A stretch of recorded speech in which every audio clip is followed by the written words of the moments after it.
স্বাদে আস্বাদে আহ্লাদে জীবনের প্রতিপদে থাকে যদি ডাটা জমে যায় রান্নাটা। আপনার বাড়ির রান্নাটা কি সবসময় স্বাদে আস্বাদে ভরে থাকে? তাহলে ডাকুন ডাটার রান্নাঘরের টিমকে। থাকুন না যে কোনো জেলায়, আমরা হাজির হয়ে যাব আপনার দোরগোড়ায়। আমাদের হোয়াটসঅ্যাপ নাম্বার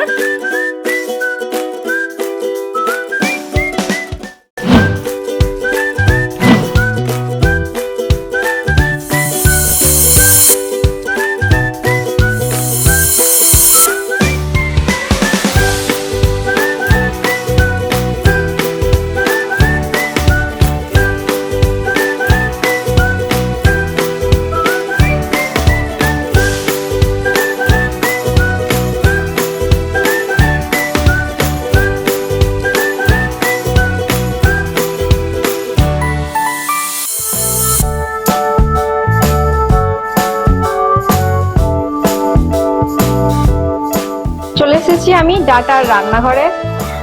ডাটার রান্নাঘরে রান্নাবান্না আমি অনেক দেখেছি এবং ওখান থেকে শিখেছি। আজকে রামপুরহাটে এই সুযোগটা এসেছে যে ডাটার রান্নাঘরে আমি এসেছি খুশি আহমেদ রামপুরহাট চাকলামার থেকে। আমি আপনাদের আজকে করে দেখাবো চিকেন স্প্রিং রোল। এটা করতে যা যা লাগছে, প্রথমেই লাগছে ময়দা, কর্নফ্লাওয়ার, লবণ, সাদা তেল এবং ঘি। তারপর লাগছে এখানে সস, গোলমরিচের গুঁড়ো, হলুদ গুঁড়ো, ধনে গুঁড়ো, জিরে গুঁড়ো, লঙ্কা গুঁড়ো। চলুন বলি, আমি এখানে একটা ব্যাটার বানিয়ে নিয়েছি। এটাতে দিয়েছি ময়দা, কর্নফ্লাওয়ার, লবণ আর গোলমরিচের গুঁড়ো। এটা দিয়ে আমি একটা রুটি বানাবো। প্রথমে আমরা নিয়ে নিচ্ছি একটু দেশি ঘি, এটাতে একটু ব্রাশ করে নিচ্ছি। এবার আমরা এই ব্যাটারটা কড়াইতে দিচ্ছি।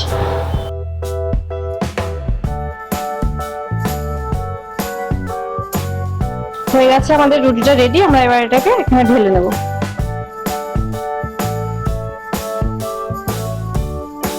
আমি একটা পুর বানিয়েছি, এবার আপনাদের দেখাবো এটা আমি কি করে বানিয়েছি। এখানে আছে সেদ্ধ করা চিকেন, তার সাথে আছে অনেক রং বেরঙের সবজি, যেমন হলুদ bell pepper, red bell pepper, capsicum, tomato, গাজর, পেঁয়াজ সব কুচি করে আমি এর মধ্যে দিয়েছি।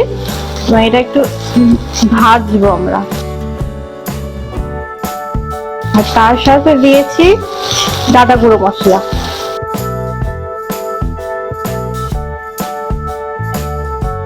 আমাদের পুরোটা রেডি হয়ে গেছে। আমরা এবার রুটির মধ্যে ফিল করব।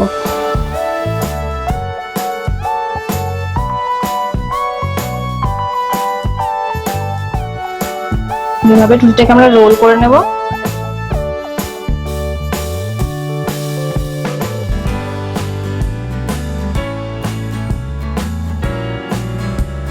হয়ে গেছে আমাদের রোল। এবার আমরা কড়াইতে তেল দিচ্ছি, তেলটা গরম হতে থাক, ততক্ষণ আমরা রোলটাকে ব্যাটারে ডুবিয়ে নেব। তেল আমাদের রেডি হয়ে গেছে। এবার আমরা রোলটাকে ডিপ ফ্রাই করব। ভাজা হয়ে গেছে আমাদের চিকেন স্প্রিং রোল। এটাকে আমরা এবার তুলে নেব। এটাকে এবার আমরা গার্নিশ করবো, তার জন্য কেটে নেব।